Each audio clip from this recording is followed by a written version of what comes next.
পুতুলের মধ্যে কোনো আত্মা লুকিয়ে নেই তো? এটা আবার দ্বিতীয় অ্যানাবেল হবে না তো? বর্তমানে জনপ্রিয় হয়েছে লাবুবু পুতুল। হয়তো আমার আপনার ঘরের কোনো এক কোণে বা ব্যাগের সঙ্গে আমরা আটকে রেখেছি সেই ছোট্ট পুতুলটিকে, কিন্তু এতে কোনো বিপদ সংকেতে জড়িয়ে পড়ছেন না তো? আজকের ভিডিওতে জানবো লাবুবু পুতুলের সম্বন্ধে কিছু তথ্য। 2015 সালে হংকং এর এক বাসিন্দা কাসিং লাং নিজের গল্পের বই দ্য মনস্টার ট্রিলজিতে প্রথম তৈরি করলেন একটি কাল্পনিক চরিত্র লাবুবু।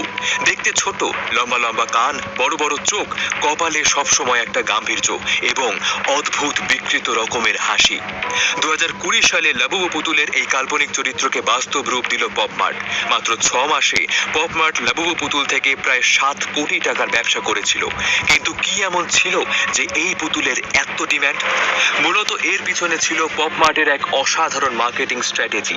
প্রত্যেকটা লাবুবু পুতুলের জন্য তারা সাসপেন্স বক্স তৈরি করলো। অর্থাৎ যখন কেউ এই পুতুল কিনছে তারা জানেনই না তারা কোন ভার্সনের পুতুল কিনছে। কিনে সাসপেন্স বক্স খোলার পর তারা জানতে পারে তারা কোন ভার্সন পেল। পপমার্ট লাবুবু পুতুলের প্রায় 300 রকমের ভার্সন বের করেছিল, যা এই অসাধারণ মার্কেটিং স্ট্র্যাটেজির জন্য নিমেষে বিক্রি হয়ে যেত। এবং এক একটা পুতুলের দাম শুনলে আপনি হয়তো চমকে উঠবেন। সাধারণ লাবুবু পুতুলের দাম যদিও বা 2500 টাকার মধ্যে, কিন্তু লিমিটেড এডিশনের পুতুলগুলো প্রায় 1 লক্ষ টাকার কাছাকাছি দাম। কিন্তু বর্তমানে এই পুতুলের সঙ্গে অনেকেই কিছু অপ্রীতিকর ঘটনার সম্মুখীন হয়েছে বলে দাবি করছেন সোশ্যাল মিডিয়ায়। অনেকেই এই পুতুলের সঙ্গে প্রাচীন মেসোপটেমিয়ান দানব পাজুজুর সাদৃশ্য আছে বলে মনে করছেন।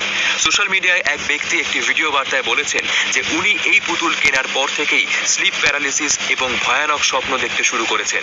আবার আরেকজন বলছেন যে রাত্রিরে ঘুমোতে যাওয়ার আগে পুতুলটিকে যেভাবে রাখা ছিল, সকালে উঠে দেখছেন তার স্থান পাল্টে গেছে।